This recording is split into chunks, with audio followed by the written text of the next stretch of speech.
Oye, a ver, cuéntame, Chabelo, ¿tú qué onda? ¿Cómo entraste a la televisión, Chabelo? Digo, porque está raro que un niño entre a la tele así porque sí. Señorita, no se ría usted porque yo no voy a su casa a reírme de usted. En nuestra televisión mexicana han existido grandes figuras, las cuales nos han brindado diversión durante años, pero lo que no sabemos en realidad es que algunas de ellas, normalmente las más mediáticas y reconocidas en todo el país, esconden secretos que casi nunca salen a la luz, y tan solo se llega a saber de ellos el día de su fallecimiento. Y la figura de la cual hablaremos en este video se trata de Chabelo, desde las polémicas más delicadas que tuvo hasta cómo estuvo cerca de ir a la guerra en Corea. Bienvenido a este nuevo episodio de Expediente Mexicano. No llore, no llore. Sea hombre, sea hombrecito. No. Si soy hombrecito. Eso.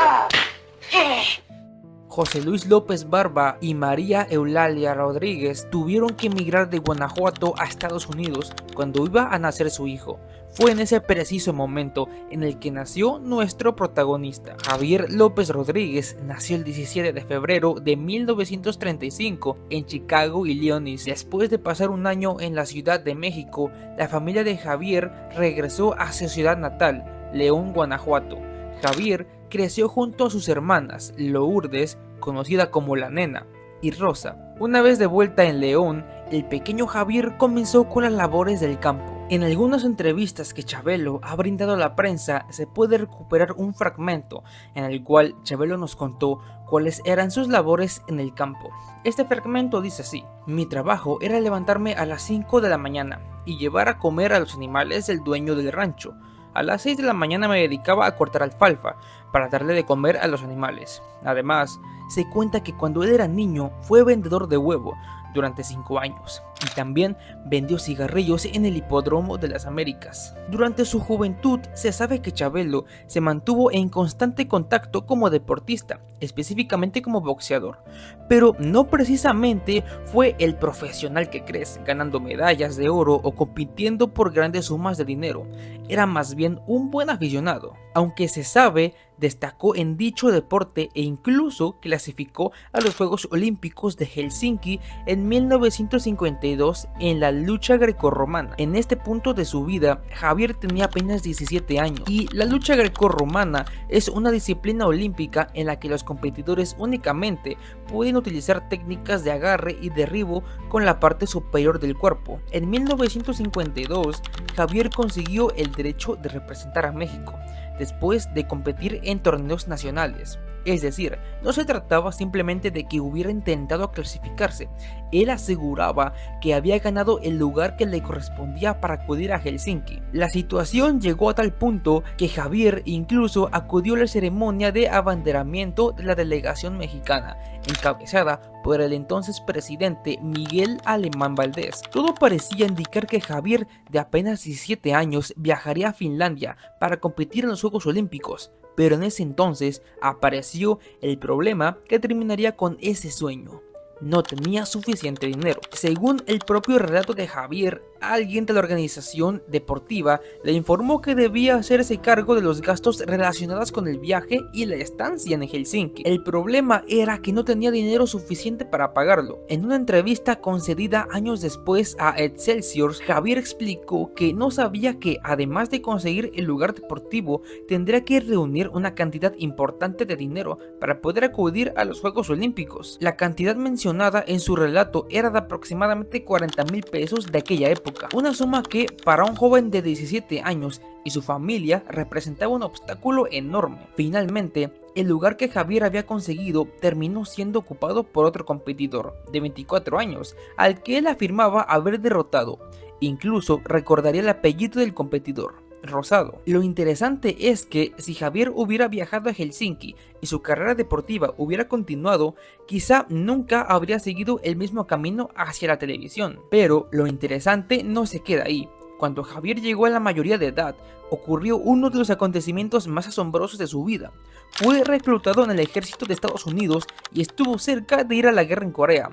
Durante su adolescencia, vivió nuevamente en Illinois y al cumplir los 18 años fue reclutado para realizar su servicio militar en las Fuerzas Armadas de Estados Unidos. Esto ocurrió en 1953, cuando la guerra de Corea todavía estaba activa. Javier fue destinado a una base militar en San Diego, California, donde permaneció aproximadamente 3 meses.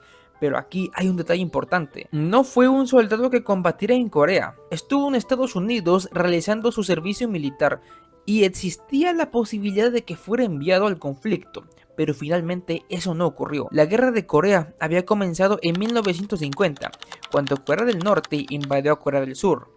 Estados Unidos intervino militarmente junto con otras fuerzas de la ONU para apoyar a Corea. Cuando Javier llegó al ejército en 1953, la guerra llevaba aproximadamente 3 años. Por lo tanto, para un joven estadounidense recién reclutado, la posibilidad de ser enviado a la guerra era real. Según algunas biografías, después de su muerte, Javier estuvo a punto de ser enviado a Corea. Sin embargo, mientras se encontraba cumpliendo su servicio, el conflicto llegó a su fin. Así que en ese momento, sí, Chabelo se salvó de la guerra. Una vez concluido su servicio, regresó a México. Su siguiente etapa fue completamente diferente. Comenzó a estudiar medicina.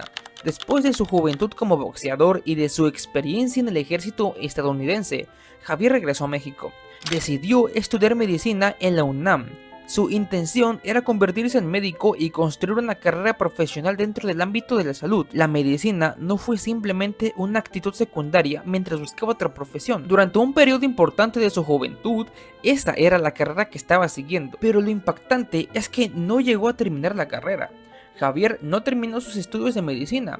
Las biografías suelen señalar que cruzó aproximadamente 2 años de la carrera, pero terminó abandonando la carrera antes de obtener el título. La razón tuvo que ver con su situación económica y con la oportunidad que posteriormente encontró en televisión. Javier necesitaba trabajar para mantenerse y continuar con sus estudios.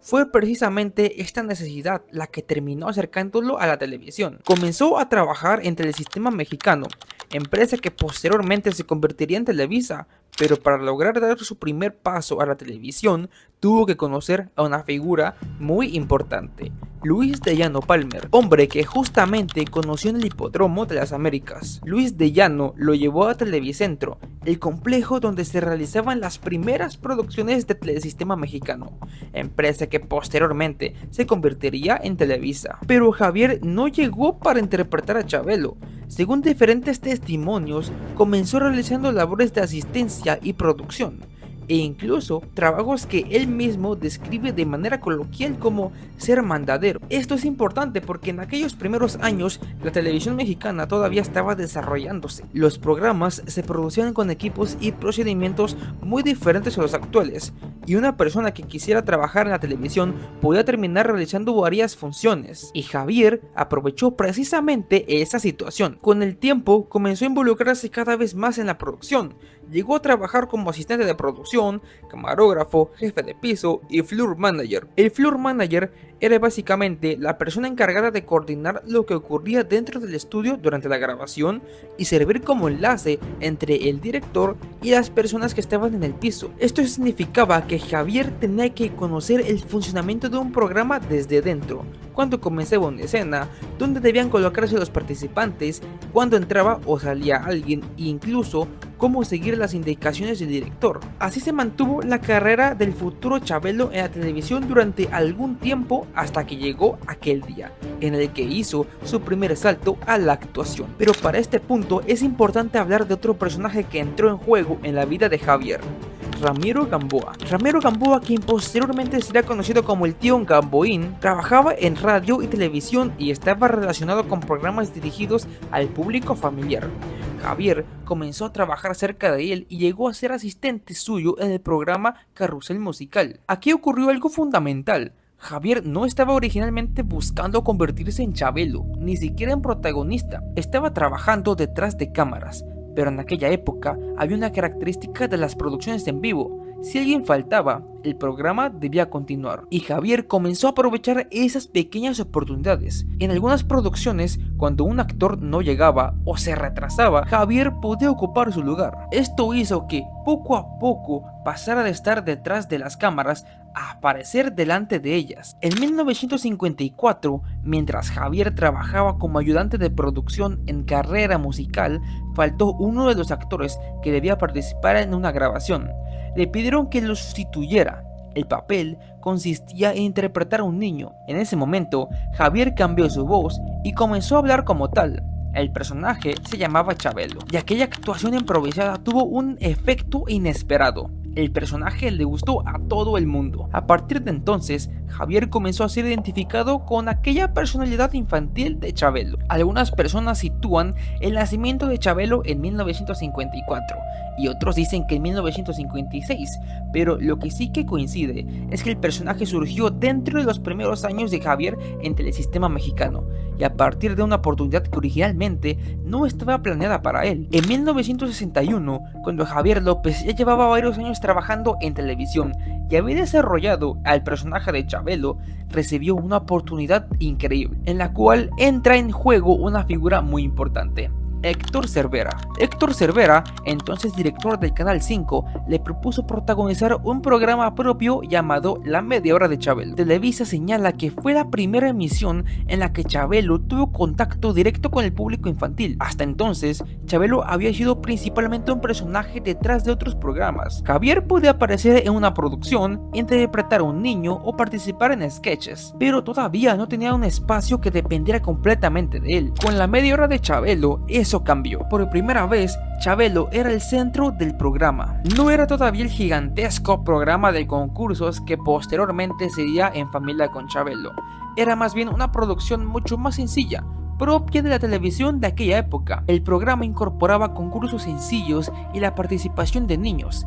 Algunas fuentes describen que uno de sus atractivos eran los regalos y juguetes que se entregaban mediante concursos, aunque había un elemento en particular que sería importante para construir lo que recordamos como Chabelo: los consejos dirigidos a los niños. Una sección recordada de aquella etapa se llamaba Lo que se debe hacer y lo que no se debe hacer. Allí Chabelo hablaba directamente a los niños y les daba consejos sobre comportamiento y cosas que debían o no debían hacer. La Media Hora de Chabelo permaneció aproximadamente 7 años en televisión, desde 1961 hasta finales de la década de 1960. Televisa y otras fuentes coinciden en señalar esa duración. Por eso, cuando llegó En Familia con Chabelo, Javier no era un recién llegado. Si En Familia con Chabelo se convirtió en uno de los programas más importantes de la televisión mexicana, el programa La Media Hora de Chabelo puede verse como su antecedente directo. Durante esos 7 años tuvo la oportunidad de descubrir qué hacía reír a los niños, cómo interactuar con ellos y cómo organizar concursos. Pero claro, con la llegada de la fama y la atención de todo México, comenzaron a llegar acusaciones y polémicas. En el año 2020, Chabelo recibió una acusación por acoso sexual por parte de una excompañera de trabajo llamada Alexandra Biffer. Alexandra Biffer era actriz, conductora y posteriormente productora. En septiembre de 2020, cuando ella tenía alrededor de 50 años, decidió hacer pública una experiencia que, según su relato, había ocurrido años antes, cuando intentaba regresar a la televisión. Ese encuentro que dio origen a la acusación habría ocurrido en 1995, cuando Alexandra acudió a una audición relacionada con el programa La Chuchufleta. Según Alexandra, ella estaba buscando una oportunidad para volver a trabajar en televisión y se acercó a Chabelo con la intención de conseguir aquella participación. De acuerdo con el relato que Alexandra proporcionó a TV Notas, Javier le preguntó: ¿qué tan importante es para ti regresar a la televisión? Y ella respondió que era muy importante porque tenía preparación y que sería un privilegio trabajar con él. Fue entonces cuando, de acuerdo con su declaración, Chabelo habría condicionado la oportunidad laboral a mantener relaciones íntimas con él. A partir de aquella entrevista fue: de ti depende regresar. Un rapidín y estás al aire. Una mujer tiene el derecho de acostarse con quien quiera cuando quiera. Y no es que nos espantemos, lo que no se vale es la condición. No se vale que me digan, tú quieres trabajar, mamita, prau, prau, y tienes el trabajo. Eso es lo que no se vale. Si yo saliendo de la oficina le digo al señor, le digo que el señor lo que me había dicho, porque además de manera muy burlona me dice, cuando le comento, señor, por favor, o sea, allá afuera está mi esposo. Y burlonamente me dice, ¿y quién se lo va a platicar? Alexandra dijo que no se trató simplemente de una insinuación, sino de una propuesta que ella interpretó como una condición para obtener aquel trabajo. Pero, ¿y qué hizo Alexandra? Pues rechazó la propuesta. Explicó que se sintió avergonzada y que decidió no hacer nada al respecto en aquel momento. Cuando fue entrevistada en 2020, dijo que durante años había guardado silencio y que consideraba que el contexto social había cambiado. Pero las acusaciones sobre acoso no se quedaron ahí. A finales de noviembre de 2015, comenzaron a circular rumores de que En Familia con Chabelo estaba por terminar. Javier finalmente confirmó el 27 de noviembre que el último programa sería el 20 de diciembre de 2015. Después de aquella cancelación, comenzaron a aparecer diferentes versiones sobre las verdaderas razones del final. Una de las versiones más llamativas hablaba de supuestos abusos sexuales relacionados con edecanes o mujeres que habían trabajado alrededor del programa. Con el paso del tiempo, esa historia comenzó a circular, pero la realidad es que nunca se supo si era cierto o falso, ya que no existen pruebas. Pero las polémicas de Chabelo no se limitan a solo difamación, sino que también se dio a conocer uno de los casos más delicados de su carrera, y estoy hablando del caso de la hija que Chabelo negó durante años. En este caso sí que hubo una demanda, una prueba de ADN y una resolución judicial relacionada con la paternidad. La historia comenzó a hacerse pública en octubre de 2008, cuando Oralia Pérez, una mujer que había tenido una relación con Javier López, declaró ante medios de comunicación que tenía una hija, cuyo padre era Chabelo. La hija se llamaba Leslie López Pérez y en ese momento tenía aproximadamente 18 años. Según el relato de Oralia, ella había conocido a Javier aproximadamente 28 años antes, cuando él ya era un hombre casado. De esa relación habría nacido Leslie. Oralia afirmó que, cuando Javier se enteró del embarazo, se alejó de ella y que la niña creció sin su padre. Pero según las declaraciones públicas posteriormente, Leslie conoció la identidad de su padre cuando tenía aproximadamente 8 años. Esto es importante, porque el conflicto posterior no comenzó exclusivamente por descubrir quién era su padre, sino por el hecho de que con el paso del tiempo, Leslie sí que buscó que Javier asumiera legalmente su paternidad. Entre 2008 y 2009, Oralia Pérez y Leslie llevaron el asunto al terreno legal. El objetivo principal era que Javier López reconociera legalmente a Leslie como hija y que cumpliera con las obligaciones correspondientes, incluida la manutención. El caso generó bastante atención porque involucró a uno de los hombres más famosos de México en aquel momento, y en ese entonces Chabelo llevaba décadas construyendo públicamente la imagen de el amigo de todos los niños, por lo que la existencia de una niña a la que inicialmente no reconocía como su hija, o más bien la negaba, provocó una fuerte reacción. Pero el elemento que terminó cambiando completamente el caso fue la prueba genética de paternidad. Él sabe quién es Leslie, quién es Oralia, y ojalá que, si él lo desea como padre, si él acepta verla como padre, la acepta como hija. En diciembre de 2008, el periódico Universal informó que los resultados de una prueba de ADN habían dado positivo y que Javier López era efectivamente el padre de Leslie. Después de confirmarse la paternidad, se estableció una pensión alimenticia para Leslie. Diversos medios reportaron que la cantidad era de aproximadamente 27,000 pesos mensuales. Sin embargo, existe una distinción importante entre estos dos conceptos.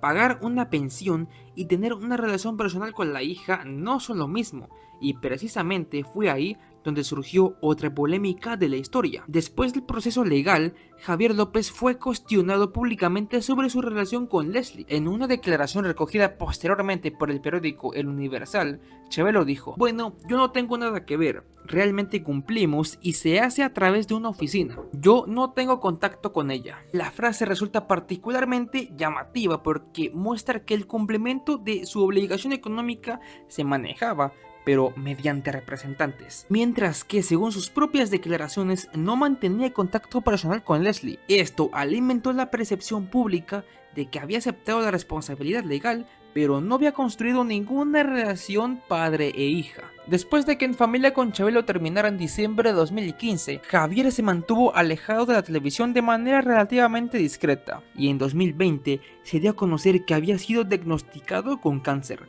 Su esposa Teresa Miranda contó posteriormente que el diagnóstico se produjo después de que Javier presentara algunos problemas de salud, y el 25 de marzo de 2023 Javier tenía 88 años y aquella mañana comenzó a presentar dificultades para respirar.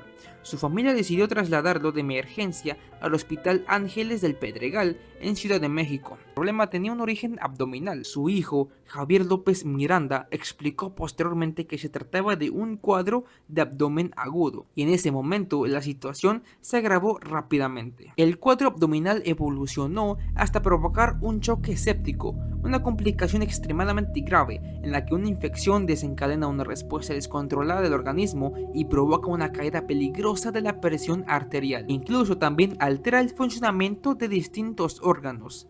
Javier López murió ese mismo día, el 25 de marzo de 2023, y tenía 88 años. La noticia fue comunicada por su familia esa misma mañana. El comunicado describió su muerte como súbita y señaló que había ocurrido debido a complicaciones abdominales.